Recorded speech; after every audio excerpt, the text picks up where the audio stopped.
Por otra parte, yo les había pedido el domingo, les había sugerido que leyeran unos cuantos capítulos, no sé si los leyeron, del libro del profeta Ezequiel, el capítulo 37, 38 y 39. Perfecto, muy bien. Veo que han hecho la tarea. Vamos a orar un momentito en esta tarde y presentar este estudio de la palabra del Señor en oración, pidiendo como siempre su dirección. Espero que podamos aprender con este tema de profecías. Hay que tener pues prudencia, porque aunque si bien es cierto que tenemos muchísimos detalles en la Biblia que nos informan acerca de los acontecimientos finales, hay cosas que como todavía no han sucedido, pues no podemos tal vez categóricamente afirmar que van a ser así, ¿verdad? Pero por lo menos tener una base y más o menos saber qué es lo que el Señor nos está tratando de enseñar en estos tiempos en los que estamos viviendo. Señor, te damos muchas gracias por esta oportunidad nueva que nos das de estudiar tu palabra. Te pedimos que nos des sabiduría para poder exponerla, para poder entenderla, y que tu Espíritu Santo sea el encargado de darnos la luz necesaria, la sabiduría necesaria para poder comprender estos mensajes tan importantes que tú has dejado en tu palabra para tu pueblo. Ayúdanos, Señor, y abre nuestro entendimiento. Te lo pedimos en el nombre precioso de Jesús. Amén y amén. Pedirles también, por favor, que vean la información que les he mandado en esta tarde al grupo de WhatsApp de la iglesia. Si alguien no está en el grupo, pero quiere recibir ese estudio, esa reflexión acerca de lo que representó en su día la fiesta de Purim, que se está celebrando en estos días nuevamente en Israel. Yo hace años ya di una explicación acerca de esos nombres, ¿verdad?, que aparecen a la derecha en las Biblias en hebreo y unas palabras a la izquierda, y cómo hay unas letras pequeñitas y unas letras grandes en comparación con otras, todo lo que eso representa. Y les mandé esta tarde ese artículo porque no tiene desperdicio, es muy interesante. Solamente unos pequeños detalles para despertar el interés, para que vean o para que lean, mejor dicho, ese documental o esa información. La fiesta de Purim se llevó a cabo en los días de la reina Esther, ¿verdad?, y del rey Asuero.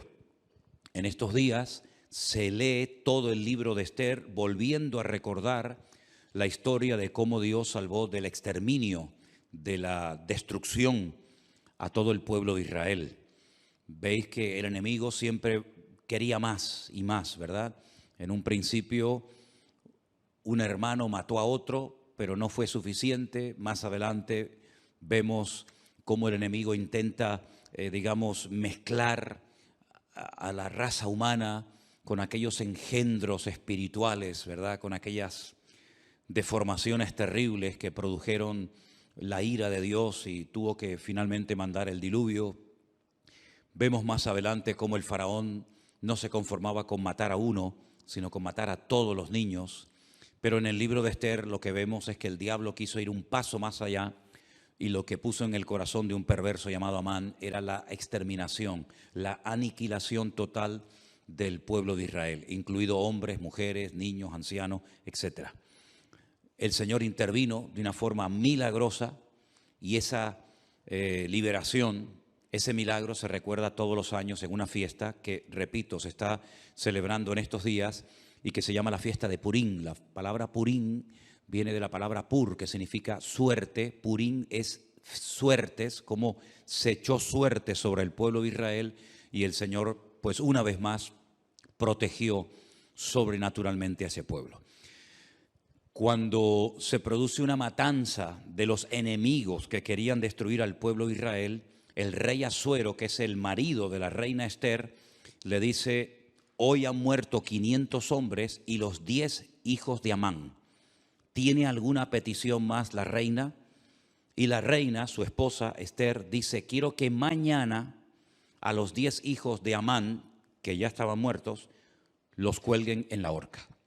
Y de ahí hay toda una explicación de esa palabra mañana, de cómo hay momentos en la que la reina Esther dice que se dirigía al rey Asuero, incluso mencionándolo por nombre, pero hay otros momentos en los que simplemente menciona la palabra rey, dando a entender de que le hacía la petición al rey, al Señor Dios Todopoderoso, y vemos cosas muy interesantes de cómo no hace mucho tiempo atrás ahorcaron también a otras 10 personas, y ese artículo que les he mandado esta tarde, yo ya lo había leído hace años, lo conocía, de hecho, les expliqué el tema de los números, de las letras en el libro de Esther, pero quiero que lo lean porque es muy interesante y una vez más se demuestra la credibilidad de la Biblia. La Biblia es un libro matemáticamente perfecto que se adelanta en el espacio y en el tiempo, no solamente dándonos información de cosas que ocurrieron, sino de cosas que ocurrieron, pero que tienen un reflejo y una repercusión en el futuro. Y es muy interesante ese artículo y me gustaría de verdad que lo leyeran con detenimiento. Yo se lo mandé, ya digo, al grupo de WhatsApp, pero si alguien lo quiere tener y no está en el grupo, pues me das tu teléfono y yo te lo mando sin ningún problema, ¿de acuerdo? Nosotros nos vamos al libro de Ezequiel. Ezequiel era un sacerdote que había sido llevado cautivo a Babilonia. Ustedes saben que las tribus del norte que formaron un país y adoptaron el nombre Israel y decidieron que Siquén, la actual Nablus, fuera la capital del reino del norte, fue arrasado tiempo antes de que Nabucodonosor decidiera atacar las tribus del sur.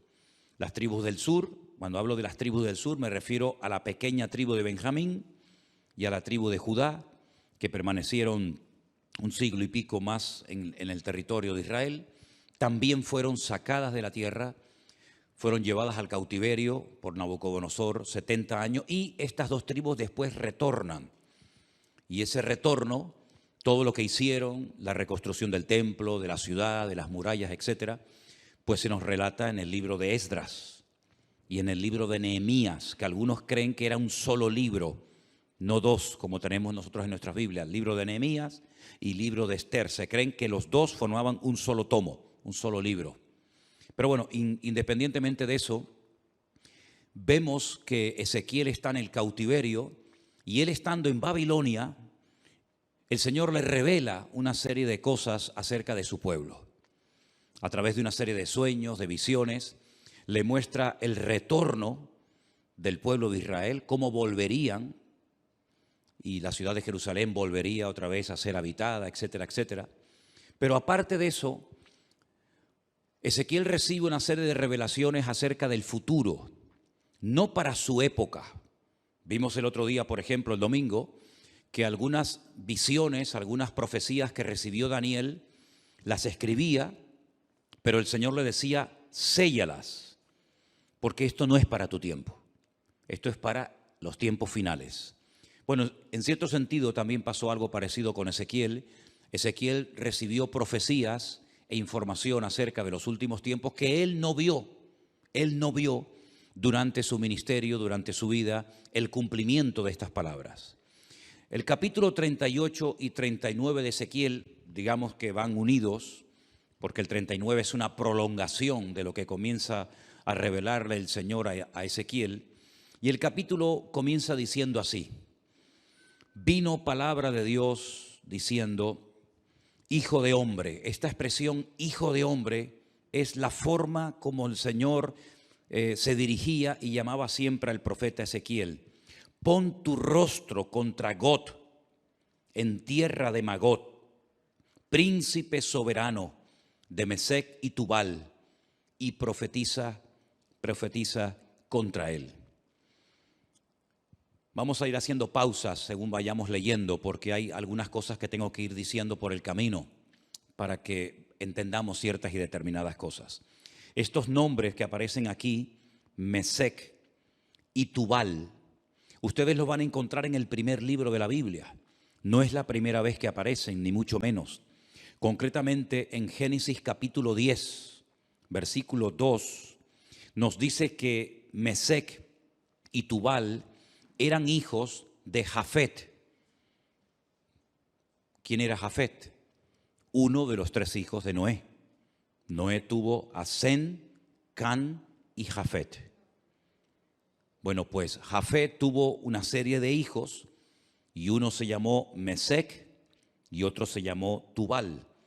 Eran nietos, en este caso serían nietos del patriarca o del personaje de Noé.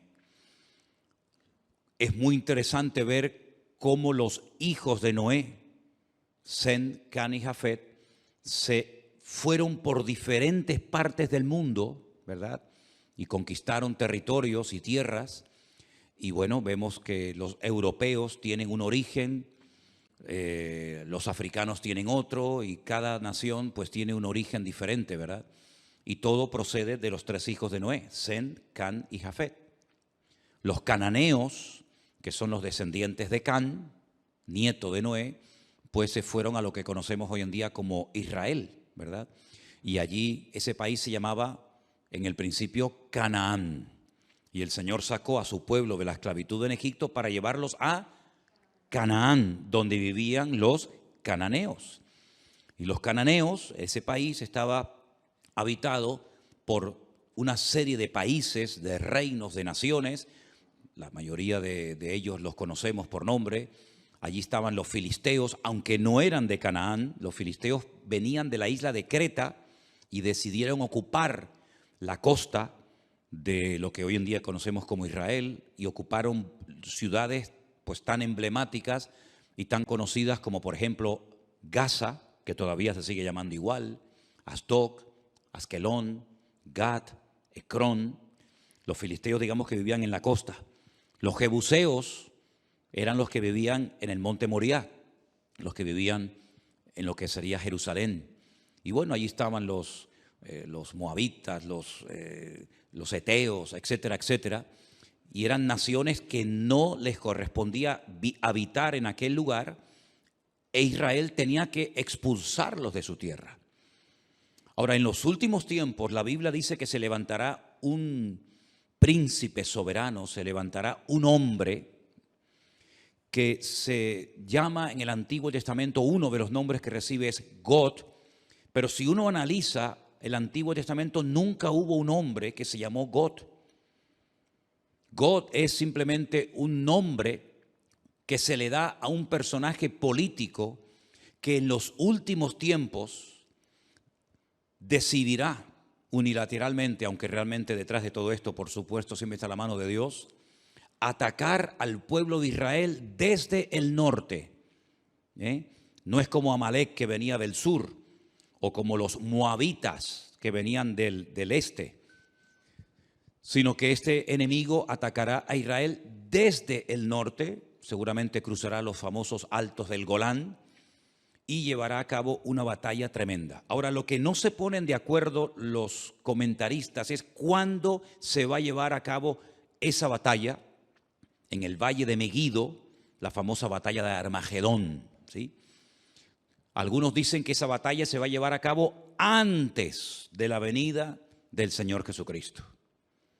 Pero también el libro del Apocalipsis, y después lo vamos a ver, nos dice que después del milenio, God se va a volver a levantar y va a intentar otra vez hacer la guerra contra el pueblo de Dios. Entonces, algunos dicen que es una guerra que se va a llevar a cabo antes y después. Otros dicen que solamente antes, otros dicen que solamente después. En fin, hay diferentes opiniones. Pero vamos a seguir leyendo. Este personaje, que la Biblia en esta ocasión lo llama God, que es el príncipe de estas tierras que ocuparon los nietos de Noé, llamados Mesec y Tubal, dice el Señor: yo estoy contra ti, oh God, príncipe soberano de Mesec y Tubal. Te quebrantaré y pondré garfios en tus quijadas, y te sacaré a ti y a todo tu ejército, caballos, jinetes y todo, de todo en todo, equipados, gran multitud con paveses y escudos, teniendo todos ellos espadas. Y ahora menciona a 3 naciones: Persia, Cus y Fut, con ellos, todos ellos con escudo y yelmo. Gomer y todas sus tropas, la casa de Togarma, de los confines del norte y todas sus tropas, muchos pueblos contigo. Es decir, Gog, digamos que es el líder, el representante, el que aglutina a un montón de naciones que lo van a apoyar con el objetivo de subir y atacar al pueblo de Israel. Ahora, estas naciones que se mencionan en el versículo 5, Persia, Cus y Fut, ustedes tienen que saber de quiénes se trata, para que sepan qué naciones en los últimos tiempos se van a juntar a estos ejércitos, ¿verdad?, internacionales, con el objetivo de atacar al pueblo de Israel. En cierto sentido es como una especie de confederación, es un montón de naciones que se juntan. No es la primera vez que muchas naciones se juntan para atacar a un enemigo en común. Por ejemplo, en la Segunda Guerra Mundial se juntaron muchas naciones para atacar a los nazis, que en aquel momento eran los que estaban, digamos, controlando Europa. Durante la famosa Guerra de los 6 días y otras guerras que se han llevado a cabo en este último periodo en Israel, ha habido muchas naciones árabes que se unieron para pelear contra Israel. No es nada nuevo, ¿verdad? Son naciones que entre ellos se pelean, entre ellos tienen también sus discrepancias, pero como tienen un enemigo en común, que en este caso es Israel, y todos quieren tomar parte de la ciudad de Jerusalén, se unen para pelear como si fueran un solo ejército. Pero realmente no es un solo ejército, sino son muchos ejércitos, muchos soldados que se juntan con un objetivo en común. El versículo 5 habla de Persia. Persia es el país de Irán. Ustedes saben que hasta el otro día a Irán se le conocía como Persia. Así que los iraníes no son árabes, son de origen persa. Así que Irán, qué curioso, ¿no? Se está hablando últimamente mucho acerca de este país. Irán también apoyará a Gog con el objetivo de atacar y destruir al pueblo de Israel. Así que ya tenemos identificado quiénes son los persas. Cus es un país de África, Etiopía. Ustedes saben que Moisés fue criticado por su propia hermana Miriam porque se casó con una mujer cusita. Los cusitas eran o son de Etiopía. Así que Cus en aquel tiempo era Etiopía, actualmente tiene otro nombre, y Fut es el país de Libia, un país que está en el norte de África. Como pueden comprobar, estamos hablando de naciones del norte de Israel, estamos hablando de naciones africanas, estamos hablando de la nación de Libia. Y en los últimos tiempos vamos a ver cómo diferentes naciones, y ya lo estamos comenzando a ver, cada nación ya se está posicionando. Unos apoyan a un bando, otros apoyan a otro bando, y estamos viendo cómo se está reorganizando el mundo. Unos a favor de estos por los motivos que sea, otros a favor de estos por sus propios intereses. Pero vamos a ver en los últimos tiempos cómo van a ocurrir cosas muy rápidos en la economía y en otras circunstancias, que lo que van a hacer es que cada país, por pequeño o grande que sea, por influyente o poco influyente que sea, va a buscar dónde acomodarse, a quién apoyar y bajo qué paraguas me pongo. Si bajo el paraguas de Oriente, bajo el paraguas de Occidente, y estamos viendo, solamente hay que ver un poquito los medios de comunicación y conocer un poco de la Biblia para darnos cuenta cómo el mundo se está reubicando, ¿verdad? Y vamos a ver cosas muy interesantes. Así que esas 3 naciones ya las hemos identificado. Después, más adelante, pues a lo largo del capítulo, vemos cómo esta batalla se va a llevar a cabo en ese valle que hemos estado recientemente visitando, un valle realmente precioso, el valle de Megiddo, un valle inmenso. Se va a llevar a cabo una batalla como jamás en la historia se ha llevado ninguna batalla. El hombre parece que no aprende. Cuando terminó la Primera y la Segunda Guerra Mundial, muchas personas dijeron, bueno, después de estos conflictos ya hemos aprendido que en una guerra nadie gana, sino que todos pierden. Por lo tanto, no tiene ningún sentido que los pueblos, que las naciones se sigan enfrentando la una con la otra, pero vemos que el hombre no aprende. Vemos que de vez en cuando salta por algún sitio, salta por algún otro lugar.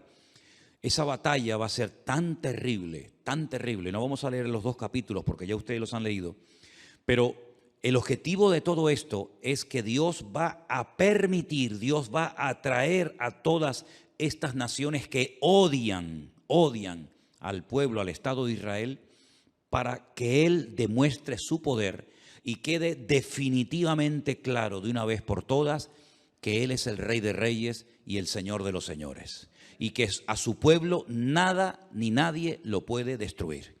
Todos los imperios, y podríamos hacer una lista enorme, todos los imperios, todos los países, todas las naciones que han intentado con todas sus fuerzas destruir al Estado de Israel prácticamente o han desaparecido o no son prácticamente nada en el tiempo presente.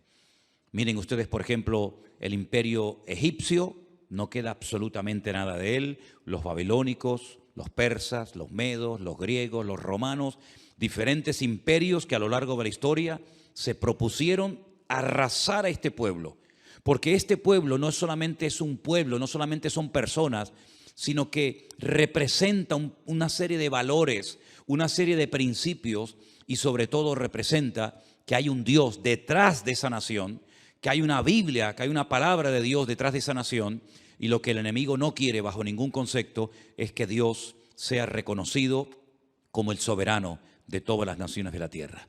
Ahora bien, cuando termine esa batalla tremenda en el Valle de Megiddo, sí me gustaría leer a partir del versículo 4 del capítulo 39, donde dice: sobre los montes de Israel caerás tú y todas tus tropas, y los pueblos que fueron contigo, a aves de rapiña de toda especie, y a las fieras del campo te he dado por comida. Es muy interesante cuando estuvimos recientemente ahora, hace unas semanas en Israel, que la ruta migratoria más importante de aves en Europa pasa por el Valle de Megiddo. El año pasado pasaron 2 billones con B, 2 billones de aves migratorias por el Valle del Jordán, cruzando todo el Valle de Megiddo y viniendo cigüeñas, águilas y un montón de aves a Europa y al norte de África, huyendo del frío en las rutas migratorias. Hay un ave de rapiña que son los milanos, que parece como si fuera un águila, que tienen la cola como en forma de horquilla, que en España estaba prácticamente extinguido. Nosotros hemos visto a centenares y a centenares de milanos, que son como un aguilucho grande, revoloteando en el Valle del Jordán hasta hace unas semanas atrás. Es muy interesante ver cómo las aves de rapiña que tienen su ruta migratoria por ese valle, dice que son llamadas para que coman las carnes de reyes, de príncipes, de soldados, de generales, de comandantes que van a intervenir en ese campo de batalla. Es realmente interesante. Sobre la faz del campo caerás, verso 5, porque yo he hablado, dice Jehová el Señor. Enviaré fuego sobre Magog y sobre los que moran con seguridad en las costas, y sabrán que yo soy el eterno Dios. Haré notorio mi santo nombre en medio de mi pueblo Israel, y nunca más dejaré profanar mi santo nombre, y sabrán las naciones que yo soy Jehová, el Santo de Israel. He aquí viene y se cumplirá, dice Jehová el Señor, este es el día del cual yo he hablado. Los moradores de las ciudades de Israel saldrán y encenderán y quemarán armas, escudos, paveses, arcos, saetas, dardos de mano y lanzas, y los quemarán en el fuego 7 años. Armamento que traerán esas naciones servirá de combustible durante 7 años después de que finalice la guerra. No traerán leña del campo ni cortarán de los árboles, sino quemarán las armas al fuego y despojarán a sus despojadores y robarán a los que les robaron, dice Jehová el Señor. En aquel tiempo yo daré a Gog lugar para sepultura allí en Israel. Es allí donde va a ser sepultado, donde va a ser enterrado este personaje, en el valle de los que pasan al oriente del mar, y obstruirá el paso a los transeúntes, pues allí enterrarán a Gog y a toda su multitud, y lo llamarán el valle de Amón Gog, que significa la multitud de Gog. Aquí habla de multitud, no especifica el número de esa multitud, pero el Apocalipsis sí nos da ese dato. Porque nosotros no solamente tenemos el Antiguo Testamento para saber las cosas que van a ocurrir, por dónde van a atacar, cuántos van a atacar, cuánto tiempo estarán enterrando cadáveres, etcétera, etcétera, sino que además tenemos la información tremenda del Nuevo Testamento, sobre todo las cartas de Pablo a los tesalonicenses, las cartas de Pedro, parte también de la epístola cortita de Judas y sobre todo el libro del Apocalipsis, donde nos da una información de millones y millones de soldados, 200 millones de soldados que subirán por toda esa cordillera, por esos valles, en dirección a Jerusalén. Pero allí muere este hombre, este personaje, y la casa de Israel los estará enterrando por 7 meses para limpiar la tierra. 7 meses, todos los días enterrando muertos. Hermano, estamos hablando de multitudes, de millones de personas. ¿Cuánto se tardan en enterrar a la gente? Con una pala mecánica haces una zanja enorme y comienzas a echar cadáveres dentro. Pues 7 meses enterrando todos los días muertos. Y los enterrará todo el pueblo de la tierra. Y será para ellos célebre el día en el que yo sea glorificado, dice Jehová el Señor. Y tomarán hombres a jornal que vayan por el país con los que viajen para enterrar a los que queden sobre la faz de la tierra, a fin de limpiarla. Al cabo de 7 meses harán el reconocimiento. 7 años quemando el armamento, 7 meses enterrando cadáveres, y pasarán los que irán por el país, y el que vea los huesos de algún hombre pondrá junto a ellos una señal, hasta que los entierren los sepultureros en el valle de Amón Gog. También el nombre de la ciudad será Amona, y limpiarán la tierra. Y tú, hijo de hombre, así dice el Señor, di a las aves de toda especie. Les recuerdo, 2 billones de especies de aves pasaron el año pasado por ese valle. Di a las aves, a toda especie y a toda fiera del campo, juntaos y venid, reuníos de todas partes, a mi víctima que sacrifico para vosotros, un sacrificio grande sobre los montes de Israel, y comeréis carne y beberéis sangre. Y más adelante leemos en el verso 21, y pondré mi gloria entre las naciones, y todas las naciones verán mi juicio que habré hecho. Cuando termine esa batalla, al final de lo que llamamos o conocemos como el nombre de la gran tribulación, comenzará un período de 1000 años que se conoce como el milenio o la era milenial del Mesías. Y dice Zacarías capítulo 14, y esto es literal, no hay que buscar una aplicación simbólica porque es literal. Y las naciones que hubieren sido salvas, no es que se hayan convertido, sino que se salvaron de la muerte en esta batalla tremenda, tendrán que subir todos los años a Jerusalén a celebrar la fiesta de los tabernáculos. Y la fiesta de los tabernáculos se suele celebrar generalmente entre los meses de septiembre y octubre. Y quiero que leamos literalmente el pasaje de Zacarías capítulo 14 para que vean un dato muy interesante que nos da este profeta acerca de esta batalla y acerca de las naciones que escaparán del juicio en este valle de Megiddo. En Zacarías, el capítulo 14, dice así, a partir del verso 1. He aquí, el día del Señor viene, y en medio de ti serán repartidos tus despojos. Está hablando de la misma batalla, está hablando del mismo tiempo, del mismo acontecimiento, pero 2 profetas diferentes. Uno, Ezequiel en Babilonia, y ahora Zacarías. Y dice, porque yo reuniré a todas las naciones para combatir contra Jerusalén. Aquí hay una información adicional a lo que nos viene diciendo Ezequiel.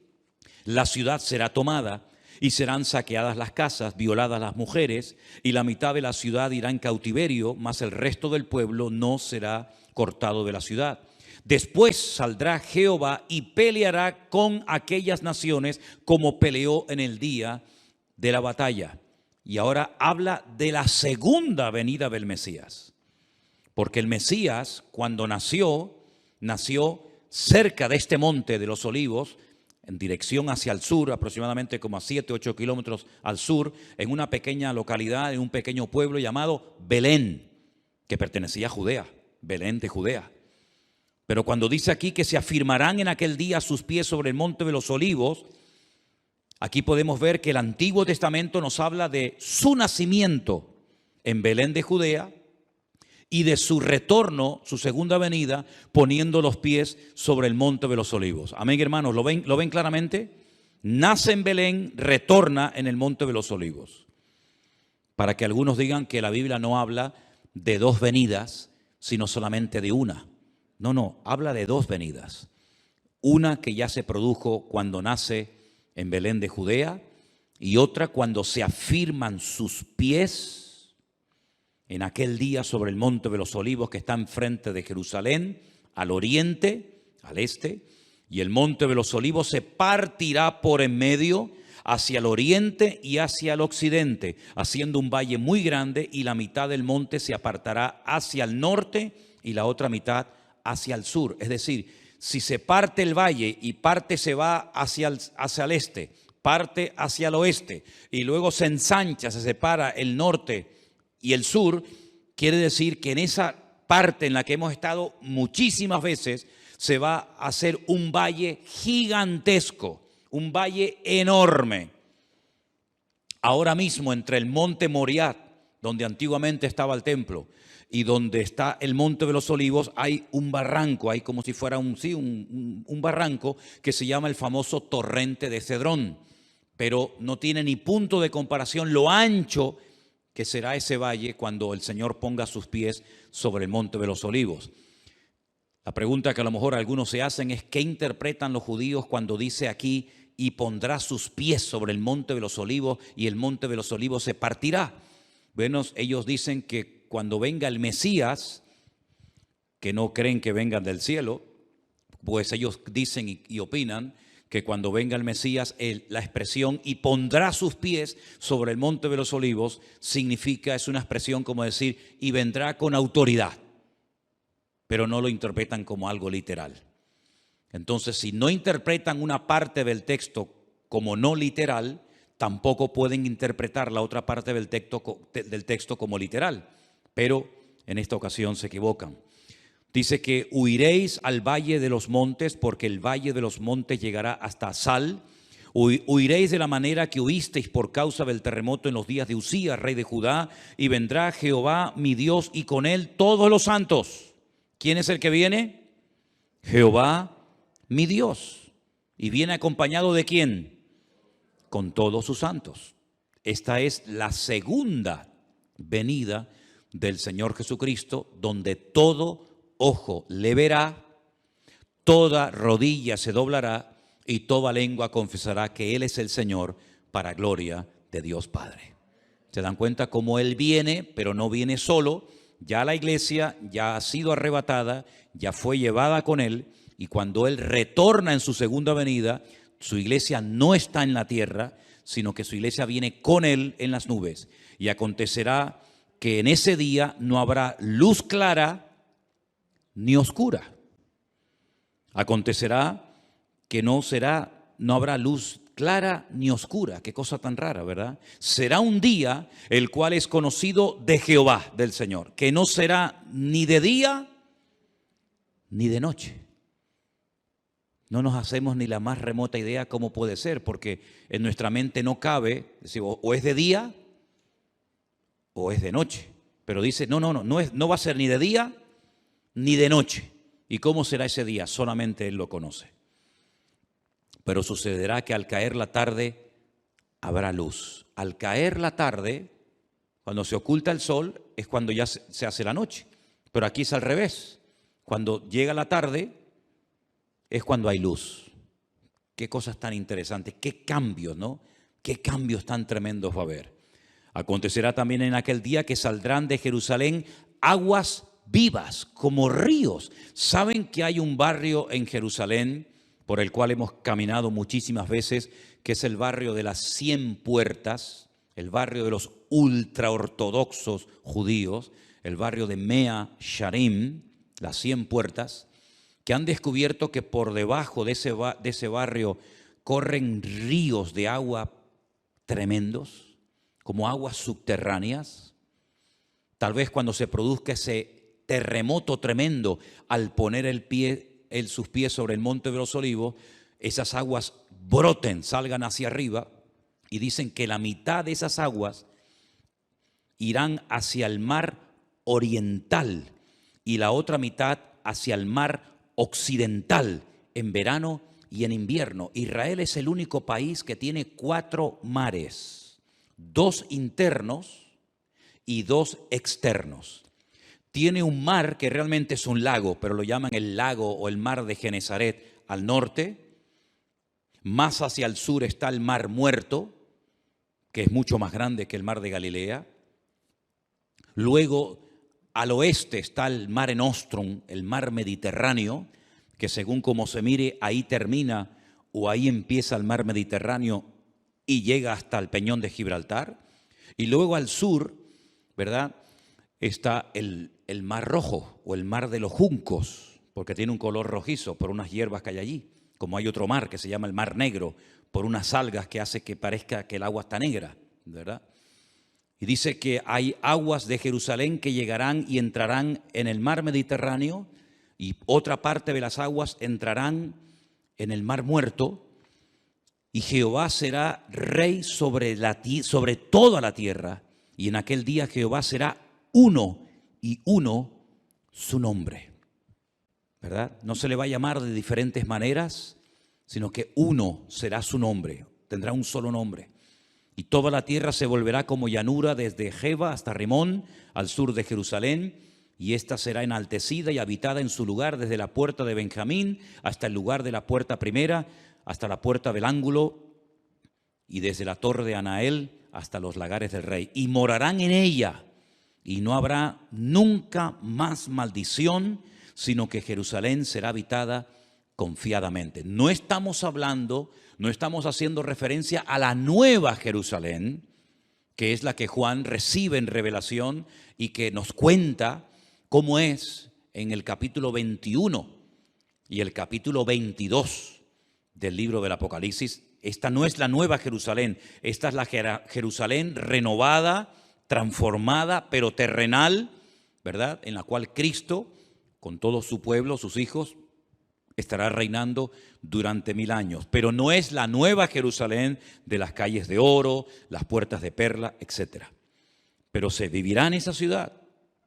Y esta será la plaga con la que herirá Jehová o el Señor a todos los pueblos que pelearon contra Jerusalén. Eso no lo dice Ezequiel. Ezequiel dice que las tropas de Gog, o del anticristo, si lo prefieren así, quieren atacar y destruir Israel, pero dice que morirá, que será enterrado en Israel, pero no dice cómo morirán las personas en el campo de batalla.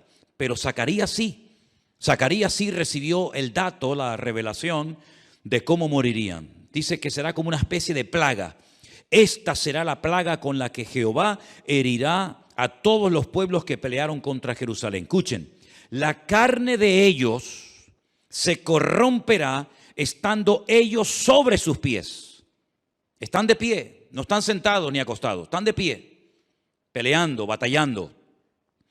Se consumirán en las cuencas sus ojos y la lengua se les deshará en su boca. ¿Esto qué es? ¿Un ataque bacteriológico? ¿Un ataque nuclear? Pero esta será la forma como morirán esas personas que fueron a atacar a Jerusalén.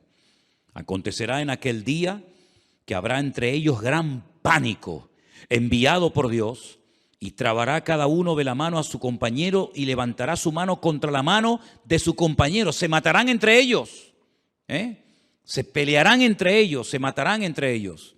Increíble, ¿eh? Judá también peleará en Jerusalén, y serán reunidas las riquezas de todas las naciones de alrededor, oro, plata, ropas de vestir en gran abundancia. Así también será la plaga de los caballos, de los mulos, de los camellos, de los asnos y de todas las bestias que estuvieren en aquellos campamentos. todos los que sobrevivieren de las naciones que vinieron contra Jerusalén, aquí hay un dato muy importante, subirán de año en año para adorar al Rey, a Jehová de los ejércitos, a celebrar la fiesta de los tabernáculos. Todos los años tendrán que subir. ¿Por qué la fiesta de los tabernáculos y no otra fiesta? Porque las 3 fiestas de obligatorio cumplimiento que recibió el pueblo de Israel, que son Pascua, Pentecostés o Shavuot y la fiesta de los tabernáculos, las 2 primeras ya tuvieron un cumplimiento profético en la vida del Señor Jesucristo. Dice Pablo, Él es nuestra Pascua. Jesús fue sacrificado, fue crucificado, murió en la fiesta de Pascua. El cordero que se mataba, al cual no se le podía partir ningún hueso en la fiesta de la Pascua, tipifica, representa al Cordero de Dios que quita el pecado del mundo, que es nuestro Señor Jesucristo. La fiesta de las semanas, o Shavuot, o Pentecostés, como la conocemos nosotros, ya tuvo su cumplimiento profético. Fue el día que el Señor decidió derramar de su Espíritu Santo sobre las 120 personas que estaban en aquel aposento, en aquella casa, y comenzaron a hablar en otras lenguas y comenzaron a evangelizar a miles de personas que se convirtieron en aquel día. Pero la fiesta de los tabernáculos no ha tenido un cumplimiento profético en Cristo. Pero dice en el libro del Apocalipsis que cuando Él venga, Él pondrá su tabernáculo entre los hombres. Y su tabernáculo, su suká, es nada más y nada menos que su misma presencia. Él nació en la fiesta de los tabernáculos y Él exigirá que en la fiesta de los tabernáculos todas las naciones que hubieren sido salvas tienen que subir de año en año a Jerusalén, a adorar al Rey, a Jehová de los ejércitos, y el que no suba, dice la Biblia en el verso 17, no vendrá sobre ellos lluvia. ¿Qué les parece? Si la familia de Egipto no subiere y no viniere, sobre ellos no habrá lluvia. Vendrá la plaga con la que el Señor herirá a las naciones que no subieren a celebrar la fiesta de los tabernáculos. Esta será la pena del pecado de Egipto y del pecado de todas las naciones que no subieren para celebrar la fiesta de los tabernáculos. Así que cuando nosotros decimos que lo mejor y lo peor está por venir, es cierto, queridos hermanos. Cosas tremendas que hemos leído en esta noche, por lo menos en parte, y otras que no hemos leído, tienen que suceder en algún momento. ¿Quién nos iba a decir a nosotros que íbamos a ser protagonistas de ciertas y determinadas cosas que ya han visto y están viendo nuestros ojos cada día? Yo les recuerdo que hace 2 años, solamente 2 años, no se hubiera podido celebrar aquí este culto, porque estábamos todos confinados, encerrados en nuestras casas. Y esa experiencia, que para algunos era una locura y un disparate, que todas las naciones de la tierra, que todos los cristianos del mundo, que todas las iglesias, igual da de la denominación a la que sean, tendrían que cerrar las puertas durante algunas semanas o meses, ya en nosotros es un hecho que ya sabemos que pasó, porque también lo vivimos en carne propia. ¿Y quién nos iba a decir a nosotros lo que estamos viendo en televisión en estos días? ¿Verdad? Parece como decir, ¿pero qué es lo que ha pasado?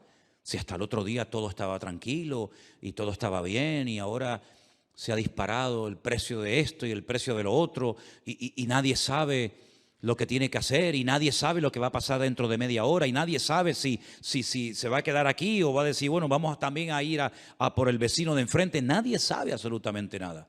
Hay un temor, ¿verdad? Hay una inseguridad y dice la Biblia que en los últimos tiempos habría angustia en las gentes, habría temor, habría miedo, pero en nosotros los cristianos, los que hemos creído, no pueden aflorar, no pueden manifestarse esas actitudes, sino más bien todo lo contrario.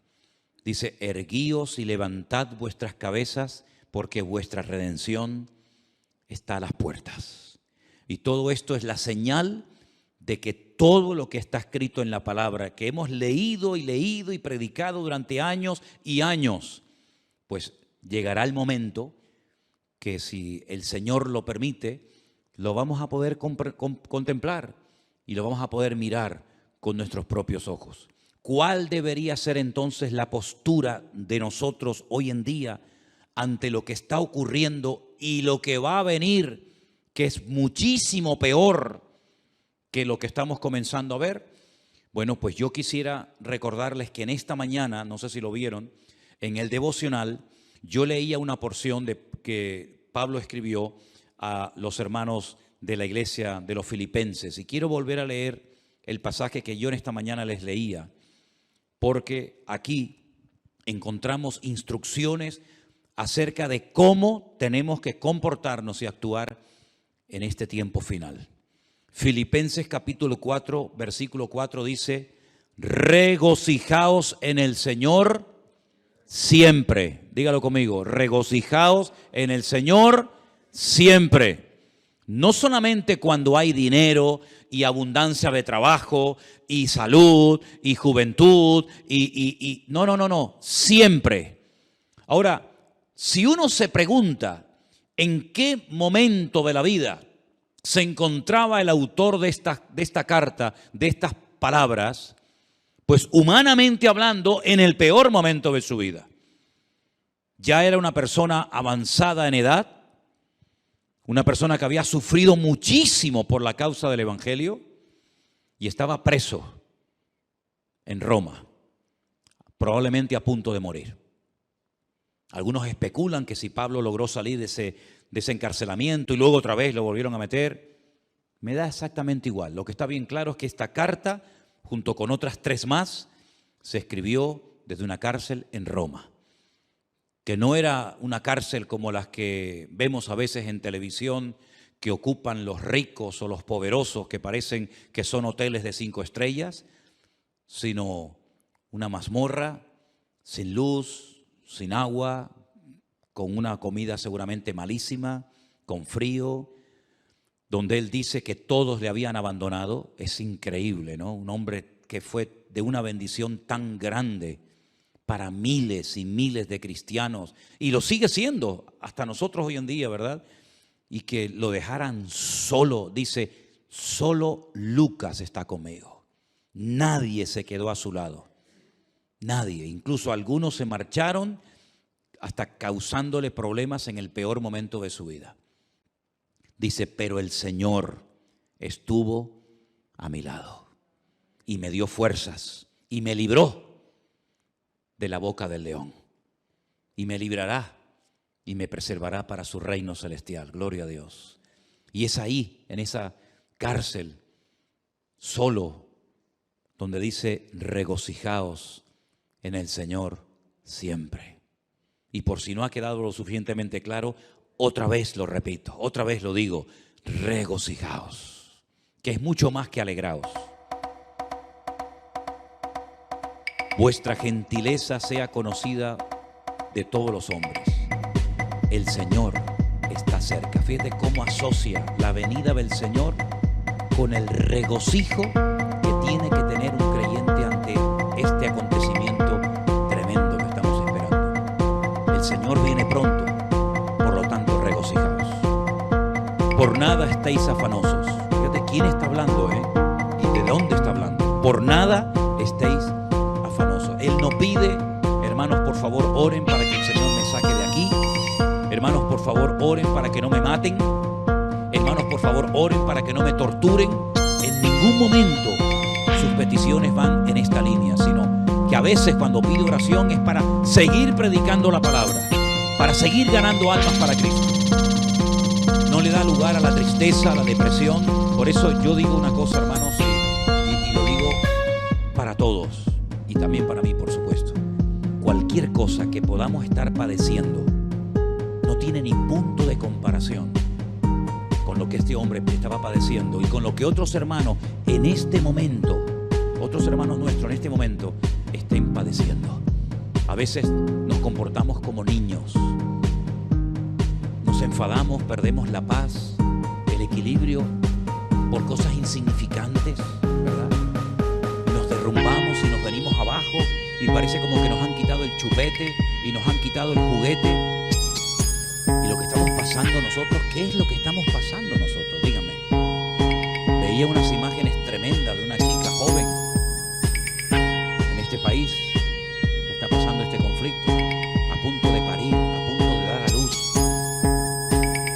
Yo decía, Dios mío, una chica joven a punto de parir, que sabe que si sale a la calle probablemente no regrese o no pueda llegar al hospital a tiempo. ¿Qué es lo que estamos pasando nosotros, hermanos? Nada, absolutamente nada. Y aún así, a veces nos quejamos.